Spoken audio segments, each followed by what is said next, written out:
Okay, hopefully the people online can hear us well. So we had a couple of technical challenges with the mics and the first session. Hopefully it didn't disrupt the session too much, but we still have the mic here for the recording, so it's good. Now, second session of the day is going to be very exciting with the amount of uncertainty around in relation to the new government in Germany. It's always a bit of a riddle what's going to happen because, of course, the coalition, as we're used to in Germany, is not the same as what the manifestos were of the parties. So we are very, very happy to have Dirk Lambrecht back with us for actually the fourth time now. So after inheriting this job from Susan Pitter, Dirk's been giving us tax updates now for about over 10 years now, I think it is, and 3 times physically, and we were very happy. It was also a pioneer on the digital world because you were the first webinar we actually did as well. Correct. But it's much better physically here. Exactly. I think. Good thing the times are over. Yeah. So Dirk has been with EY now 17 years. We have to update the CV. We have to just add the years on each time. Every year. And he's got his experience in German international tax law. Before joining International Tax and Transaction Services, he worked for EY in insurance as well. Yeah, so 3 years. yes, right. So so really looking forward to your insights, Dirk. And the floor is yours. Thanks. Yeah, thanks for... Wir tauschen die. Oh, okay. Yeah, thanks for having me here. And I'd seen in the agenda you had right after that you have lunch with drinks. So it's only tax which stands besides you and the cocktails. So I'll hurry up and do my very best to have also interesting session before you're having cocktails. What I want to talk about today is, as Neville just said, an update on what to expect from the new German government. There are not too many information available right now, but based on the coalition agreement, what can we expect going forward? Then I want to say a few words about BEPS Pillar 2, and we can see on how much we go into detail on that, depending on what you know about BEPS Pillar 2. Then some words about anti-treaty shopping rules, especially with view to dividend payments. Then it gets a bit more technically on the deduction limitations we have and the changes in there. And then, depending on the time, a few words on cross-border financial transaction and IP integration. So, and of course, feel free to ask questions, jump in. I hope everybody can hear me also online. In the best case, we have a discussion. So what can we expect from the new government? As you probably all know, by end of April, the Social Democrats and the Conservative Party had agreed on a coalition agreement. And the Chancellor Friedrich Merz was elected on 6 May. It wasn't in the first election round, but it was the first time that a Chancellor was elected in a second round. But now we have it, and there's quite a time pressure on that because the summer break already starts in mid of July.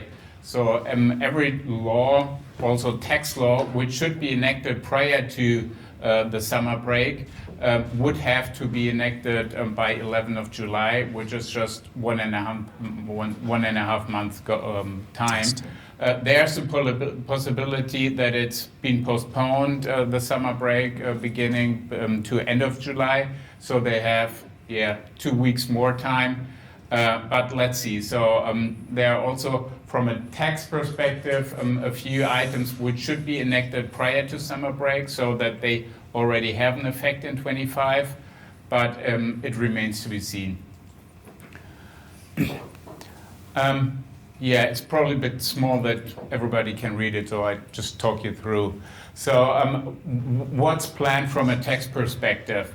As always in the coalition agreement, it states that everything is subject to funding. So especially if you want to reduce taxes or provide other benefits, you have to refinance them somewhere. And just recently it was issued that the tax revenue decreased by, I think, something like 40 billion. So that there's not too much headroom. On the other side, it clearly shows that something has to change in order to push the economy forward. And one item is one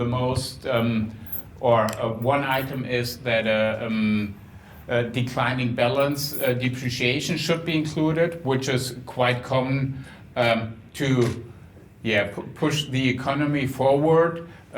So that should be for the 3 years, 25, 26, 27. And in order to have an effect already in 2025, of course, this would have to be enacted prior to summer break, because if it's discussed after summer break and just introduced shortly before year end, it would still be effective for 2025, but no company would invest as of today if they don't know if they really get this accelerated depreciation. So if they want to have an effect in 2025, this would be something to be enacted prior to the summer break. The second point, most important, is the reduction of the corporate tax rate. So as you know, in Germany we have corporation tax and trade tax, both around 15%. And it's now, at least in the coalition agreement, stated that it should be reduced, the corporation tax, from 2028 onwards by 1% each year for 5 years. So in the end, we would have a corporation tax of only 15%, of only 10%. As solidarity surcharge still applies, but the solidarity surcharge is levied on the corporation tax. This would also decrease, so that in the end, the overall tax rate would decrease from 30% to about 24.8%. Yeah? What are the drivers of this corporate tax reduction? The question was, what are the drivers of the corporate tax reduction? Basically, Germany has overall, if you look through Europe or worldwide, a very high, or one of the highest tax rates, with 30%. And it's just something to be in line with other states, especially as there's a high competition, and we see, probably everybody of you also, that foreign investments in Germany are declining, and that's also due to the tax rate, because it's very high taxes in Germany, and just to be more competitive, those should be reduced.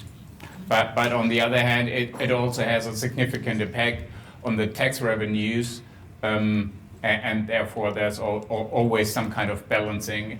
And as you can see, it's from 2028 onwards, so they want to do something, but on the other hand, they realize we can't do it right away, because then we would have to cut somewhere else, and cutting benefits is always very hard. Can I ask something else? Sure. Please So, wait for a minute. You repeat the question. Yeah, I was just going to ask, I heard like a big block for foreign investments, sorry. So I heard a big block for foreign investments is German bureaucracy. Do you know if there's any sort of changes in terms of making it smoother, the process, or it's not being addressed? Overall, so not only tax, I guess. It's a big issue, the democracy, bureaucracy in Germany, and I think that hopefully there should be something, but and everybody talks about it, but it's not that. It's more kind of nitty-gritty issues. Which make it so complicated, so having to apply for everything, have to sign off, getting sign-offs from everybody. So I think that there's not the big bang to solve the issue, but it's, you have to go into each detail. Are there any figures, international comparisons of the cost of tax collection? I mean, is collecting taxes in Germany particularly expensive? I mean, when you just see, you know, the network of Finanzämter, and I worked recently in Hamburg, and we moved 20 kilometers, and I had to, you know, get an Abmeldungsbescheinigung for one Finanzamt that I was angemeldet by another. Oh, these are all Hamburg Finanzämter, you know, 15 kilometers. And you know, it was a holding company, so we had a few subsidiaries. So I really got the full blast of bureaucracy in a city-state. And I just thought, is the actual cost of collecting taxes in Germany in international comparison high? I've never heard about that, so I don't know any figures. I could imagine, and that's the point. You just asked for bureaucracy. That's one point. I think still the tax offices are not very digital. That's the other issue. Hello.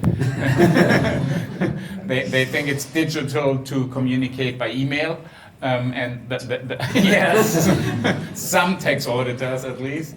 But that's it. So yeah, I think that's one point. And there also now there is a ministry for digitalization. But let's see. But I don't have any figures. I think yeah, the tax audit, how a tax audit works, can be in many other cases or many other countries more efficient, especially if you look in countries where already the financial data is automatically transferred to the tax authorities, or also for VAT purpose where the tax authorities have direct access to the data, and can also already have their programs run through the data and identify issues. That's nothing what German tax authorities can do today. And yeah, probably also not in 5 years, hopefully in 10 years they could do it. They ask a lot of data from the taxpayer because they think at some time in the future they might be able to use the data, but they collect the data as of today and don't know what to do with the data. The data just sits with them, and yeah, they think well, probably in a few years' time we probably know what to do with the data and how we can analyze this. Yeah, so at least that's a good news that the tax rate should reduce in Germany going forward. And at the same time, we have not only the corporate income tax, but also the trade tax. And the trade tax is levied by the municipalities. And there was the option to have a very low tax rate if the municipality decided to have a low tax rate. And then, for example, IP companies moved into those kind of trade tax havens. And therefore, the minimum trade tax has been increased or should be increased from 7% to about 10%. But if you look at that, in the end, if you have a 10% tax, trade tax and also corporate tax of around 10%, then you at least would theoretically have the option to have a tax rate in Germany after the corporate income tax reduction of also 20%, which is in line with other countries in Europe. Further, what should be implemented in some kind of measures to prevent the relocation to trade tax havens. So for IP companies, that it's not so easy that they just move to a trade tax haven with no employees, and probably the business is taken care of somewhere else. So that should be prevented. Then in addition, the research funding, in German it's called Forschungszulage, this should be increased, and also the application approach should be simplified. So let's see if they really can get to that.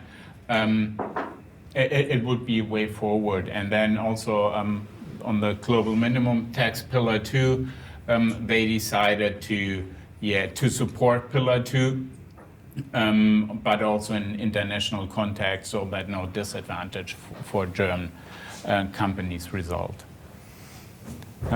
So that's the coalition agreement. Of course, as mentioned before, subject to funding.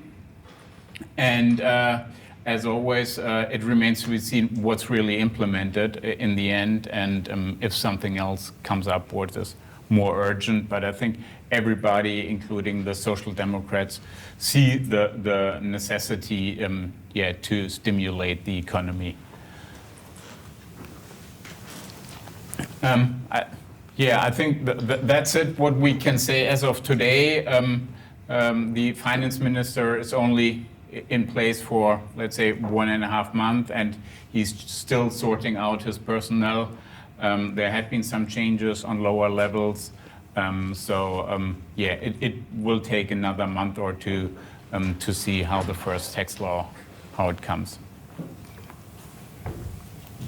Any other questions on that? One question I have, please. Yeah, sure.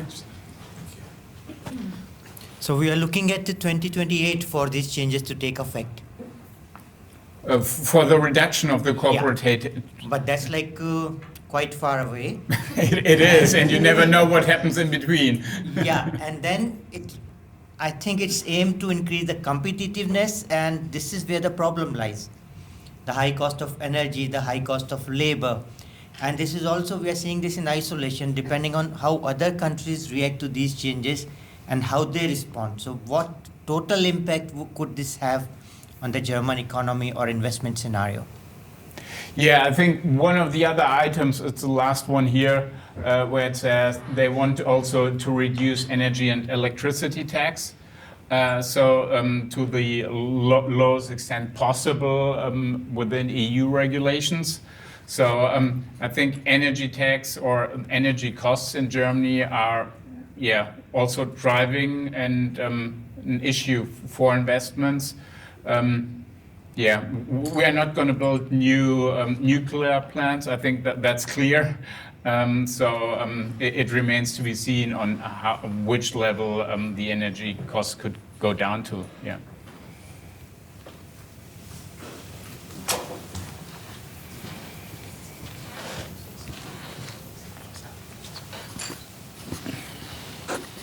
I mean, it's probably not very helpful, but won't reducing energy costs probably also push back the German achievement of its sustainability goals, because it will make people less willing to get heat pumps and of course, if you get lower, if the energy price falls, the investments might also fall. So it's a trade-off. Of course, the Green Party is not part of the coalition. On the other hand, I think everybody, including the Conservative Party, more or less agrees to the general fact that they can't turn back the time, and that renewable energy is, at least from a German perspective, the way forward. I mean, in the end, these aren't particularly brilliant ideas, are they? I mean, you get people, they just sat there and, I mean, I don't even know whether Klingbeil has a track record of being interested in finance. No. No, I mean, Lindner did, Schäuble. And so you just think, it was, okay, you've got to have a job, you're the vice chancellor, so we'll make you finance minister. Yeah. And then the ideas are, I think all of us here, half an hour together, we'd come up with the same, and it's not inspiring. No, it's not inspiring. On the other hand, I think if they would really implement at least the corporate tax reduction, that would be a push forward, because everybody would realize that there is movement in Germany. We had the 30%, I don't know, like for 50 years or so right now, or even longer. I mean, 50 years ago, you had 56% corporate tax, you had 16% trade tax, and you had Vermögensteuer. So and I remember being acquired by a UK company, and they rang up and said, what's the tax rate in Germany? So I explained it with relish, and the guy said that I thought Germany was a free market country, and I said, but you know, there's a German expression, you don't eat things as hot as they are cooked, okay? So I said there's lots of dodges and, you know, you don't pay anywhere near that kind of tax. And that was really the mentality. But when you saw these nominal rates, 56% corporate tax plus trade tax, and you've got, you also had trade capital tax as well, and the Vermögensteuer. So, you know, this is paradisical now in Germany. You see anything, what more do they want, really? 15%? I mean, that's... Yeah, on the other hand, the other country also reduced their tax rate over the years. So it's, and that's basically the perfect on how we move forward on Pillar 2.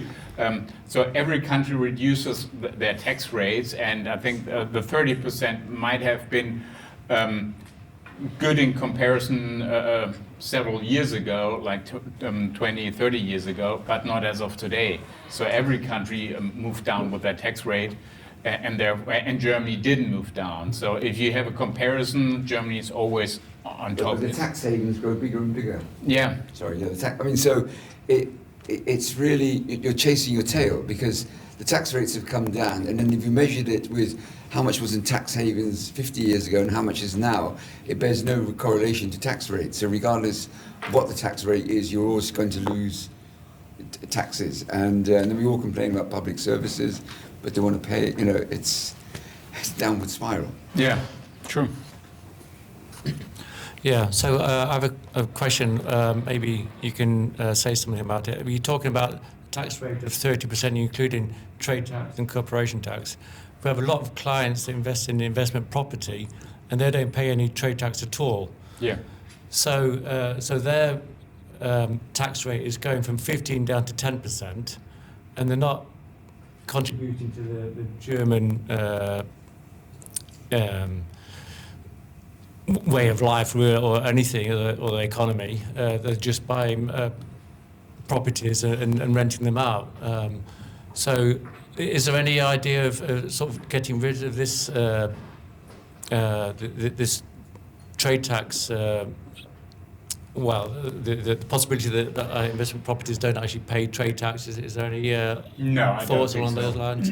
No, I think in this connection they focus more on the real estate transfer tax. That they if the real estate is transferred, that they close the loopholes, or if you don't want to close them, call it loopholes, but that basically the threshold when you have to pay real estate transfer tax is reduced. But I don't think that because that's the fact that for real estate companies, at least certain, you don't pay trade tax. That's to some extent at the heart of the how German tax law works. So if you invest from a Luxembourg entity in German real estate, you don't have a permanent establishment in Germany. And if you don't have a permanent establishment in Germany, you don't pay trade tax on that. So if you want to somehow have trade tax on that, the whole system would have to be worked differently. And they are also on the reduction of the corporate tax. There's also some pushback from the tax administration, because they say then we have the corporate tax, which is on the German level, is lower than the trade tax for the municipalities, and therefore they fear that the balance would become out of order, so that the government would in the end get less than the municipalities, and that's something what they, at least some people in the tax administration would like to avoid.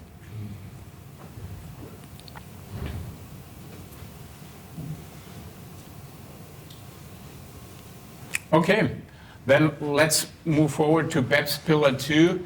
And you have said it, there are a lot of tax havens in the world, and at least historically, many of those used with US structures. And that's what BEPS Pillar 2 aims at. Just one question for me, who in the room has already experienced or has heard of BEPS Pillar 2? Okay, so yeah, a few, so half of them probably. Then I'll just give a short introduction, and I think I don't want to go into the details on how BEPS Pillar 2 works, but on what can we expect going forward, especially since the US made clear that they won't be part of BEPS Pillar 2. And then the question is, there we are again with the tax havens, then the question is, does it have a future or not? So BEPS Pillar 2 basically aims at having a level playing field all over the world, having 15% tax in each jurisdiction, so that tax havens are avoided and that the competition on the lowest trade tax is cut at 15%. That should be, or is done at OECD level, and it applies to all multinational companies with a turnover over 750 million. Also, yeah, rather small family-owned groups are also included. And what's new here, and probably interesting for you, is that this tax is basically based on IFRS or US GAAP or UK GAAP. So the tax is based on the accounting standard of the ultimate parent entity. And it's the first time that, US GAAP, IFRS, UK GAAP is the basis for tax. How should Pillar 2 work out? So there are basically three mechanisms to tax. Basically, the most important is the income inclusion rule.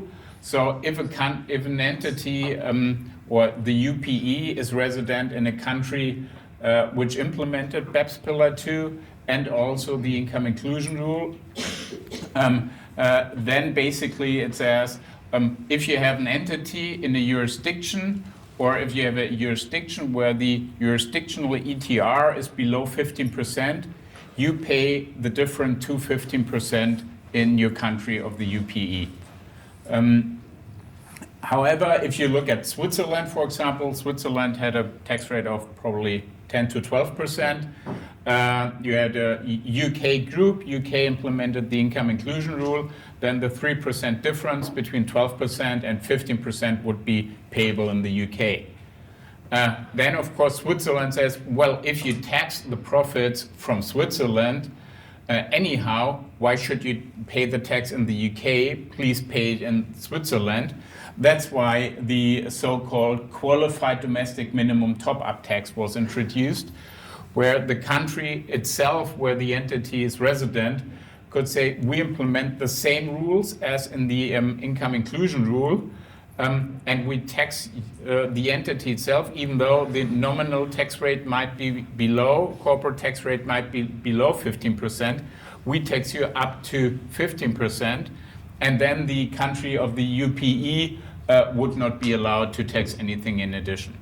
So still, the level playing field of 15% would be achieved, but not at the level of the UPE country, but at the level of the low tax country. Of course, based on the EU directive, all EU countries, including Germany, implemented the income inclusion rule and the QDMTT. Initially, there were like significant billions in Germany where they thought they would get out of this income inclusion rule. This number gradually reduced to probably almost zero as of today, because every other country implemented a QDMTT, because they said, if it's going to be taxed anyhow, please pay your tax revenues in that country and not in any other country. And from then there's also a third mechanism called the under-tax payments rule. That's basically if your UPE sits in a country with no income inclusion rule, then in the end you could say, and you have a low tax entity here with no QDMTT, this would not be taxed. And then this under-tax payment rule is very complex, but it says if in that whole group is one entity in a jurisdiction which implemented an under-tax payment rule, and you have a low-tax entity jurisdiction somewhere else in your whole group, which is not covered by an income inclusion rule, then the countries with the UTPR can tax those profits. So theoretically, Germany, if you have a US group, US underneath Germany, US does not implement the income inclusion rule, has a Cayman financing entity, Germany could in the end tax the Cayman finance entity up to 15%. That's kind of weird, but on the other hand, that's only the way how this rule could work, because otherwise you would always look for a jurisdiction which has not implemented the income inclusion rule and put every other entity below 15% under that holding company, and then it would not be covered by BEPS Pillar 2. So in the end, this UTPR is required to effectively implement BEPS Pillar 2. And here, I think, if it's for your interest, you can just look through it in the slides, are the countries which implemented UDMTT and the income inclusion rule. It's mainly Europe, some other countries, of course, UK, but what's missing on that is the US and China, and we'll come to that in a minute. That's, without going into detail on how it's calculated, basically there are a lot of adjustments to it, but basically the ETR is calculated based on the group accounting standard, and therefore also deferred taxes are taken into account for calculating the ETR. And in the end, the ETR is compared to the 15%, and if it's below 15%, you would have to pay a top-up tax. Can I ask a question? Sure. As of when is top-up rule is already The question is, since when it's in place? It's in place since 2024. So the last financial statements had already to consider this top-up tax. There are a few safe harbors which are based on CBCR, and most of the companies at least fall under this safe harbor, so they didn't have to do a very complex calculation yet. The most important safe harbor is the simplified ETR test, where you calculate your effective tax rate not on the full globe calculation, but just on CBCR. And if you are then below 15% in 24, 16%, 25, 70% in 26, then you don't have to do the full calculation.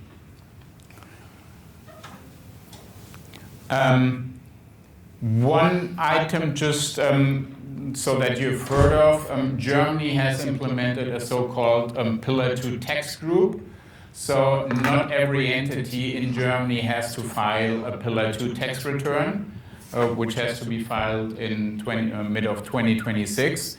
There's just one entity which has to do all the compliance in Germany, and that's usually if you have a kind of top German holding company or another entity which is just determined, and this has to be notified to the Federal Central Tax Office by end of February. So that's kind of simplification, if you want to call it that way, not really simplified Pillar 2. But the overall question is, what happens with the US? When BEPS Pillar 2 was introduced, at least on OECD level, it was supported by the Biden administration. But Trump made clear, also before he was elected, but also basically one day after he was elected, that BEPS Pillar 2 has no effect in the US, and that the US will not accept BEPS Pillar 2, and that they will have no force or effect in the US. And the Secretary of the Treasury was asked to put up a list of all extraterritorial or discriminatory taxes. This report had been provided, meanwhile, to Trump. It's not official, but of course, the UTPR, which I mentioned before, where Germany would have a taxation right, even under a US group for the US, if the US for some reason is below 15%, or other entities in a US group, that's definitely extraterritorial tax, which is not going to be accepted by the US. The US has therefore already announced that there are at least one measure how they could react if the country would apply this UTPR. There's a tax rule in US tax law already since 90 years, which has never been used basically to fight extraterritorial taxation. And it would double tax rates on foreign country citizens. It does not include a definition of extraterritorial taxation, and it just can be enacted by President Trump, since the US made clear that they won't be part of BEPS Pillar 2. And then the question is, there we are again with the tax havens, then the question is, does it have a future or not? So BEPS Pillar 2 basically aims at having a level playing field all over the world, having 15% tax in each jurisdiction, so that tax havens are avoided and that the competition on the lowest trade tax is cut at 15%. That should be, or is done at OECD level. And it applies to all multinational companies with a turnover over 750 million. Also, yeah, small, rather small family-owned groups are also included. And what's new here, and probably interesting for you, is that this tax is basically based on IFRS or US GAAP or UK GAAP. So the tax is based on the accounting standard of the ultimate parent entity. And it's the first time that, US GAAP, IFRS, UK GAAP is the basis for tax. How should Pillar 2 work out? So there are basically three mechanisms to tax. Basically, the most important is the income inclusion rule.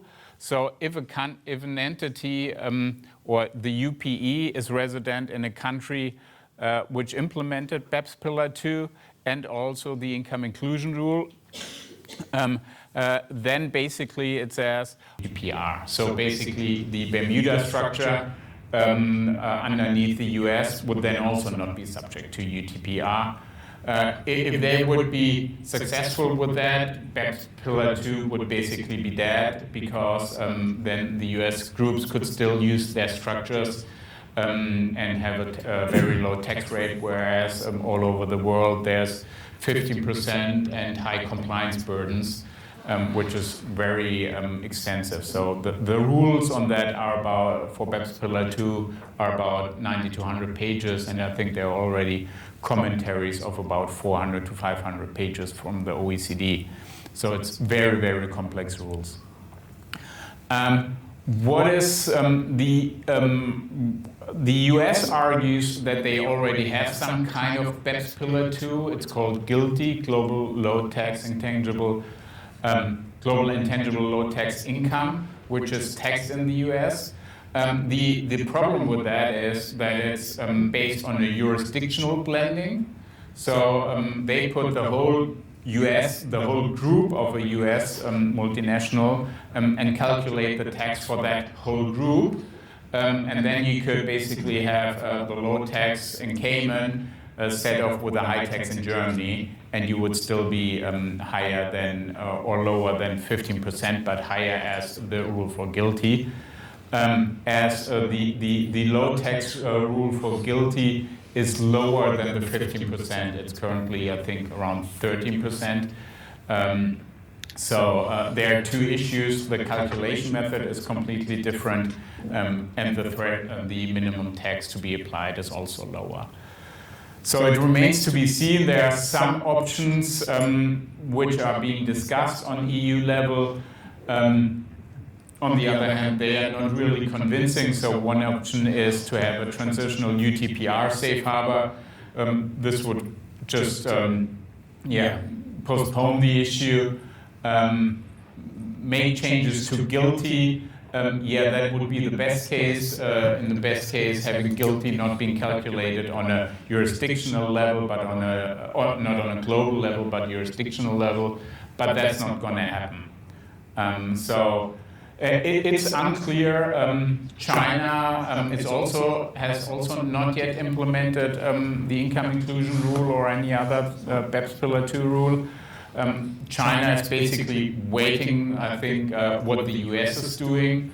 Of course, if the US is not joining BEPS Pillar 2, then China would also not join. And then the question is, what is the effect if only the EU implements BEPS Pillar 2 and only the European companies have to, together with the UK, have to follow BEPS Pillar 2?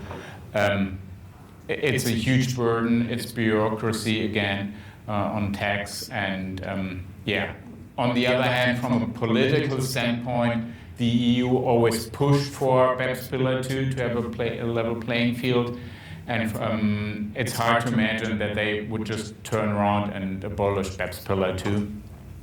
So there would most likely be some kind of political agreement, let's see how that moves forward. Any questions, comments, or what your experience is with BEPS Pillar 2 in practice? Maybe one question from me. It seems like there's a lot more uncertainty than we've had. There was always uncertainty, but particularly now. What can companies do to prepare, if anything? How can they anticipate anything in this situation? Yes, so what we see is basically all those projects for BEPS Pillar 2 in the company started in 2023, the latest. So the companies already have a pretty decent level of experience and have already implemented at least some kind of calculation, probably not very detailed calculation, but they have at least looked at that and at the effects. Most of the companies are still keep on working on BEPS Pillar 2 because there are no signs that the European Union would abolish BEPS Pillar 2. They are probably not pushing as fast as before to get tools implemented, make investments on tools, but they try to slow the projects down. But still, everybody keeps on working at that, also because you need to include something in your consolidated accounts, and you need to have statements on what the effect of BEPS Pillar 2 on your group is in your notes, and that's why you need to do a calculation. Another question: did you see the case with Coca-Cola in the news? No. So there was a large payment that they paid to the IRS in the US because of their structuring where they fill their bottles. But there was a relatively low provision in the accounts for that, so it had an accounting impact too. And the speculation I saw in the FT just a couple of weeks ago was that there may be many other companies with these models who might have a risk in their accounts. Yeah, I don't know anything in detail about the Coca-Cola model, but of course there had always been significant payments. Also, Apple had to pay to the EU on the Irish structure. I think that dragged for a long time, so at least they reflected, I would assume, something in the accounts, probably with the probability of win or lose.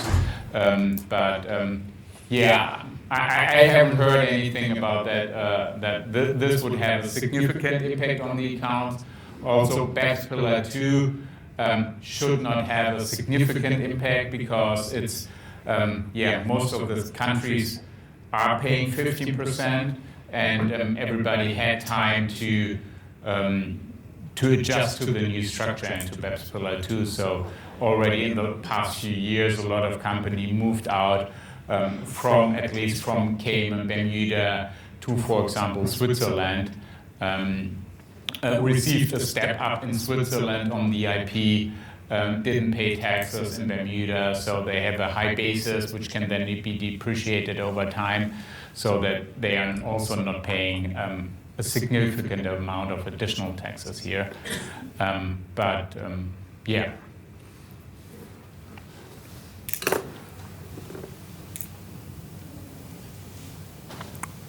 Okay. Then we have 50 minutes left. Just thinking what we should talk about. I think probably that's something what we should touch base on. So the German anti-cheating shopping rules. If the German entity pays a dividend to the UK, to the US, Germany usually levies a withholding tax of 25%. And the tax treaty then reduces the withholding tax to 0%, or unfortunately with the UK, since it left the EU, to 5%. And the question was, and at the same time, in order to get this treaty relief, you have to fulfill the German anti-treaty shopping rules. And they had been significantly tightened in 2021.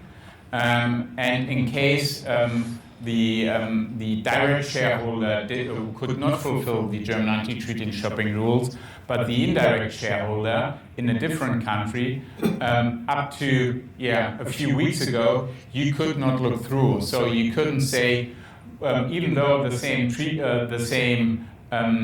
treaty relief applied, you couldn't say, well, my indirect shareholder fulfills the German anti-treaty shopping rules, so I should get the treaty reduction.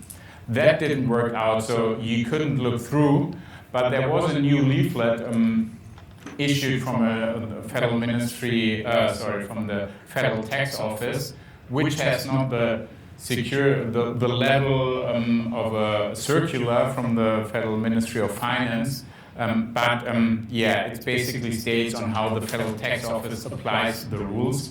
And they now say, if you have the same treaty relief, you can apply the look-through. So if you have a direct shareholder which would not fulfill the German anti-cheating shopping rules, but someone up in the chain, you can look through. This applies if you have the same treaty rate. It applies also if you have direct shareholder has a lower treaty rate. Of course, then you can only apply the 10%. So you always have to apply the treaty rate for the company on which you rely. And it also applies, or not always, it also applies if you have a higher relief. So you would have 0%, but then you can also look through, but you still would have to apply the 10%. So it's easier because you are not stuck at your direct level shareholder or your direct shareholder, but you can look through. The same applies if you have a listed entity on top. There it is, it's called the listed company exemption.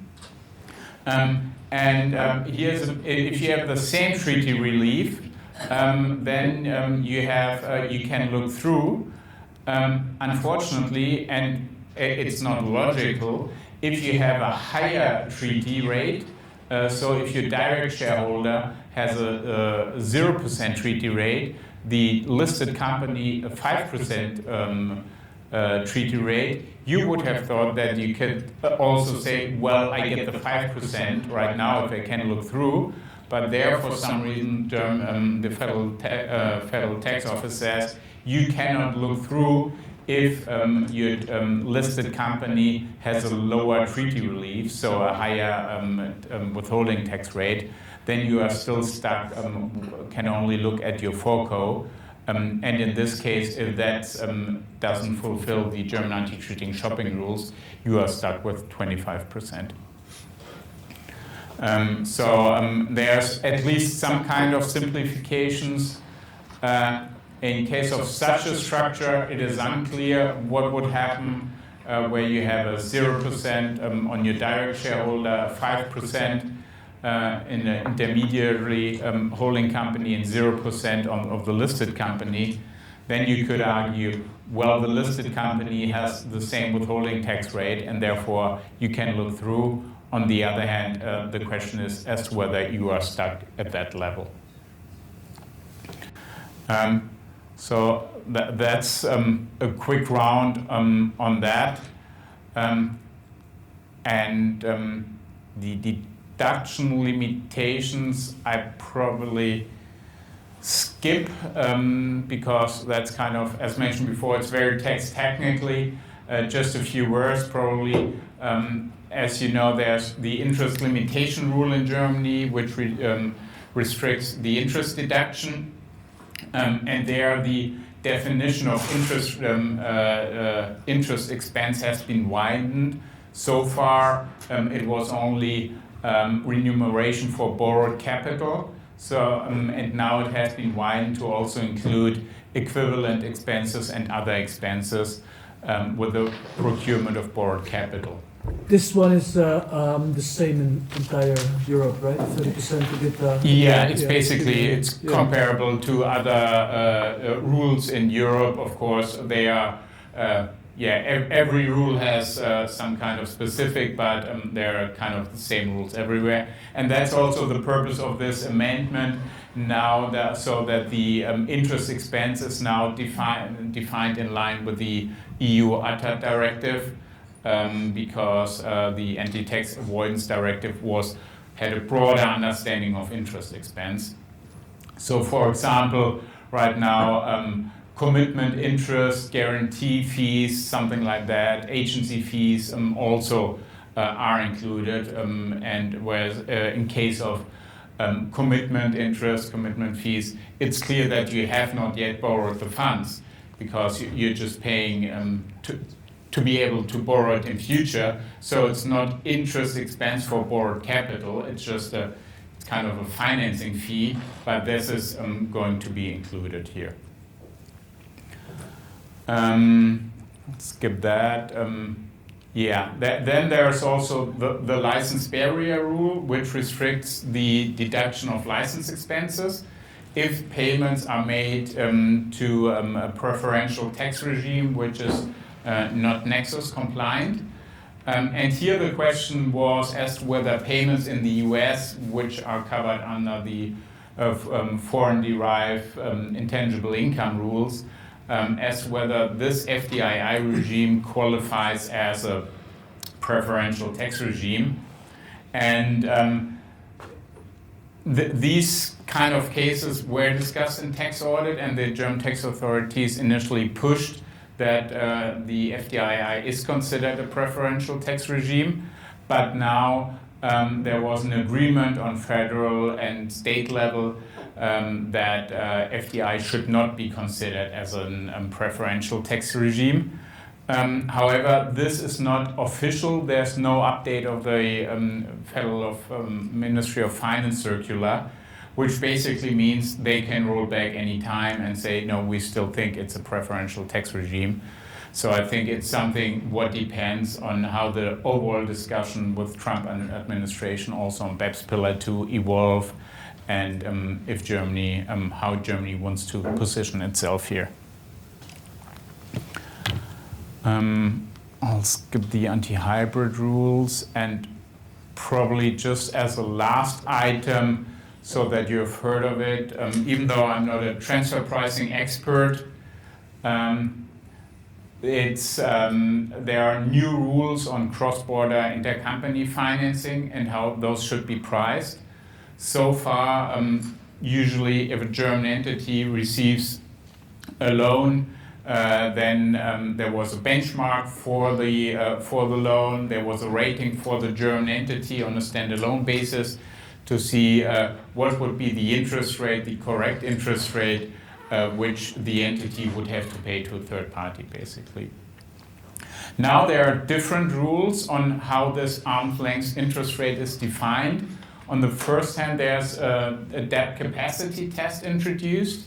So you have the taxpayer has to prove that the German company can pay the interest expense and also can pay the principal back. Of course, you have to can apply a refinancing, but still, if, for example, you would make losses due to the interest expense, especially as interest rates increased over time in the last few years, then this could be denied under this rule because you would not be able to finance really your interest expense and to repay the principal. The second requirement is the business purpose test, which basically says you have to use the funds received for your business purpose. This basically aims at structures where historically you have taken out a loan for 5%, put it on the cash pool and received 1% on the cash pool, and then had an additional interest expense in Germany of 4%. That's not allowed.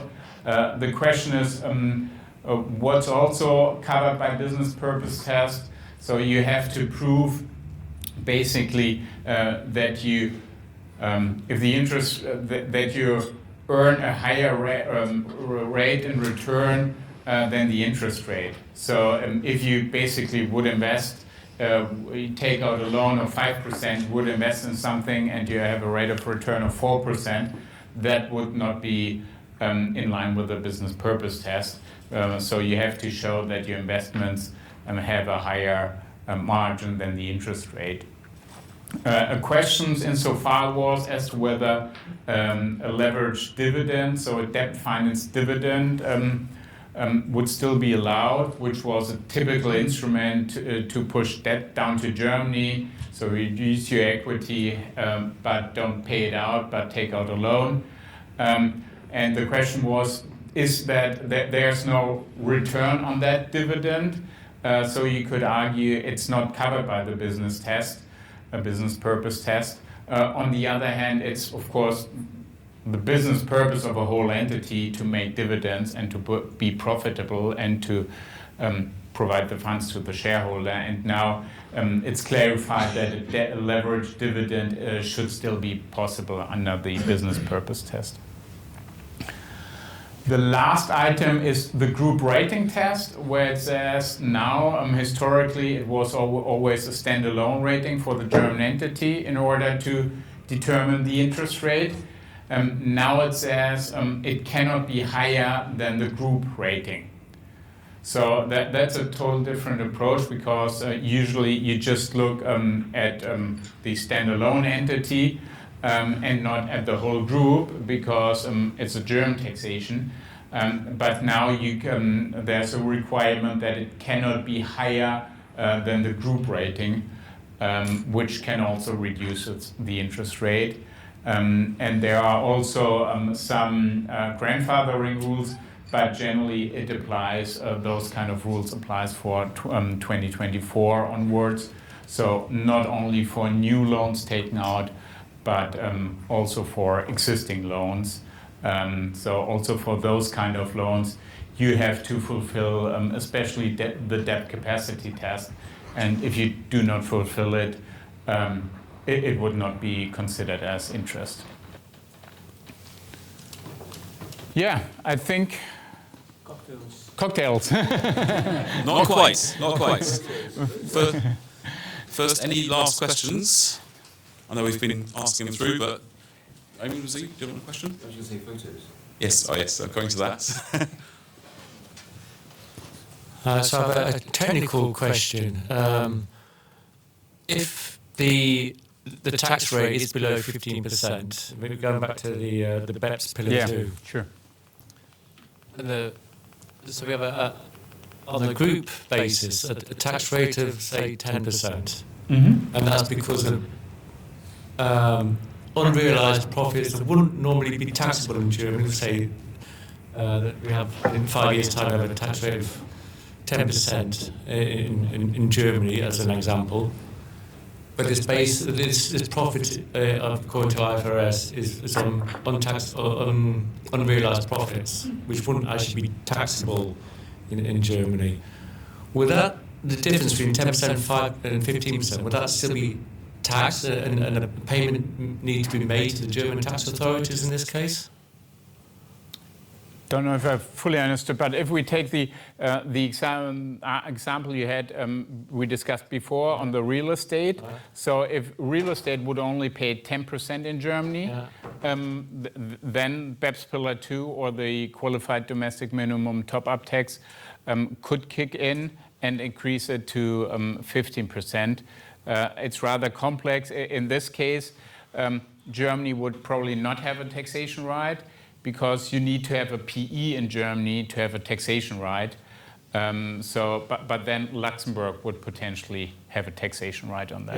Yeah, but the question was specifically, would that be, so obviously in IFRS and also other accounting, you have revaluation gains that wouldn't normally be taxable in certain countries. Yes. Whether profit on that would still lead to a tax payment in a country.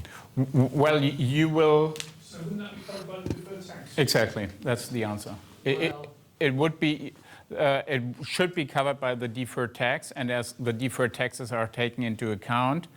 On the other hand, if for some reason, if you talk about revaluation method, fair market value valuation, if for some reason there wouldn't be a deferred tax on it, there are rules, and those are in the 90 pages, that there's the option to exclude profits and losses from applying the revaluation method. So of course, also if you sell a subsidiary or receive a dividend, that's also not taxed, or in Germany 95% not taxed. Those are also excluded from the calculation. And that's why there are like 90 pages. What's all included? What's excluded? Where you have options on how to treat it. Also. Of course, if you think about tax loss carry forward, if you haven't put a DTA on a tax loss carry forward, and for some reason then you use the tax loss carry forward, then you have also a lower tax rate, or just don't use it. You just all of a sudden know you're profitable and account for DTA, then you might have a huge tax income in 1 year, but that's also been recalculated under the BEPS Pillar 2. Okay, one more question. Looking at the complexity increased in the tax calculation, are there steps or ideas to harmonize the local gap with the IFRS on the tax base, which is currently on the local tax? No, I don't think so. There are always. I think it's almost like 20 years the aim that the tax basis should be harmonized over the EU. But I can't imagine, no one really pushed for that. That's like something, a dream of people, so that you have the same tax base, then you only have the tax rate which differs. But no, I can't imagine that that's going to happen anytime. Okay. Right, thanks very much. So, good to finish with a dream.